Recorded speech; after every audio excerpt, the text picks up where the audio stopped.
like I said, I had a step system of trust, basically. At first, there were successive tests, and it would take most people a while to actually get in there. But once they got deep in there, like 30 years on in or so, or 40 years on in, things started opening up like crazy.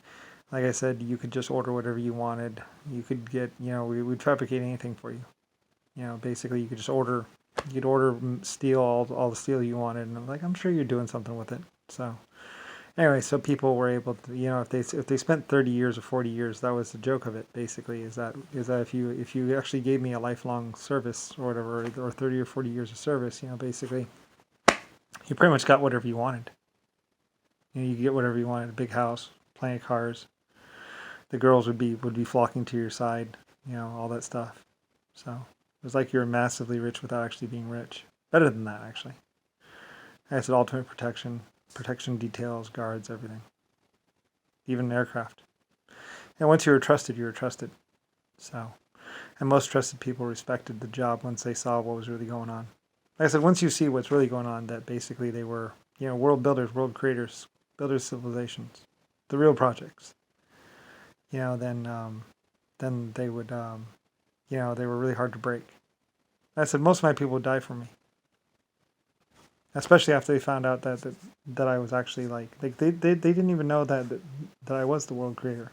I was just some AI or some person they worked for the longest time, and then like I said, later on they found out that yeah, well, I'm the genetic person. I'm the person who genetically designed you. And a bunch of other life forms. Like I generally didn't say it. I generally liked it when people just found out. Because they left a little bit of a little surprise. It was like, oh yeah. So I like to surprise people with good surprises.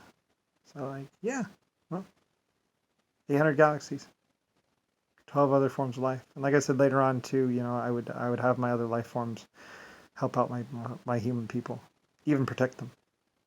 So, and like I said, the astronauts got to know my 1.5s really well.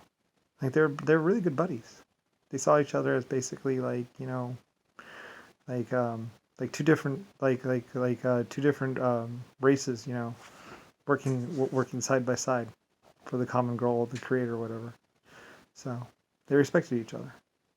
Even though the little 1.5s would say big clumpy boom boom boom, they would they would harass the astronauts just a little bit because astronauts were big and heavy, and the 1.5s are little guys. I miss them. I really do. Anyway, and there's my exoskeletons and everybody else. So anyway, and mostly I was busy with trade disputes or or some problem or looking at details or running off on one of my epic. I spent more time gone than I spent here. Like I said, 500 deep space missions lasting at least 150 million years or a billion years each. So I was gone for long periods of time, like forever amounts of time, several times, like 500 of them, or 800. I don't know, 1200 maybe. I lost count really. I just kept on going to space and going back. I loved it in outer space and deep space. Like I said, the council actually was like, look, you're president. You have to stay here. I'm like, no, I don't. Eventually, I designed a ship and stole it or took it. They're like, he's going away again. There he goes. Stop him. Nope. I didn't want to be tied down. I didn't like to be tied down. I was free. Like space was my calling. Like after a while, I didn't even want to. I loved it in space. So I kept on blasting to space and basically get out there and find something new or just wander around the galaxy. So yeah.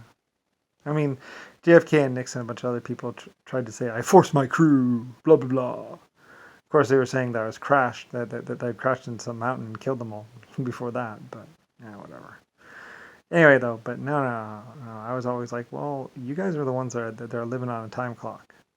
I'm going to live for basically a long, long, long, long time, so I always left it up to the crew, which they liked as well. I was like, well, we can go check out that planet, or you can head back now, and you might see your family again.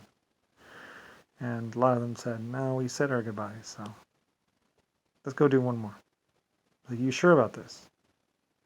I really think you should go back. You might be able to see your great grandsons at least. We could get you back in time. And they're like, no. We came on this mission. Why keep going? We're already out here. So I was like, okay. You sure about this? So we checked out one or two more planets. Anyway, and then eventually they were just in space or something like that. I forget exactly what happened to them. And then the kids took over, and then the kids wanted to go check out a couple of things before they went back to Earth or whatever. So we checked out a couple more or something like that. Anyway, I loved the children, but I hated saying goodbye to my old people. Like I said, you get to know someone for 30 years, and I would cry sometimes too. I was like, it's not fair. You get to know someone for 30 years, or you spend 80 years with someone, and then they're just gone. I just get to know a crew, and then they die. Anyway, that's why I started kicking it only with the 1.5s and the exoskeletons, because they lived a lot longer. So I hate saying goodbye to my crew. I really loved them. So anyway, you get used to someone. Like this one girl, she'd always, I forget exactly what even she did, but I got used to her. And she got old and died. Hated it. And I said, nobody knew. Nobody knows. These records were deleted or lost or gone. So I knew space well. Like I said, no one had as many deep space missions as I did. 500, 1,000, 1,200. I lost count. At least 500.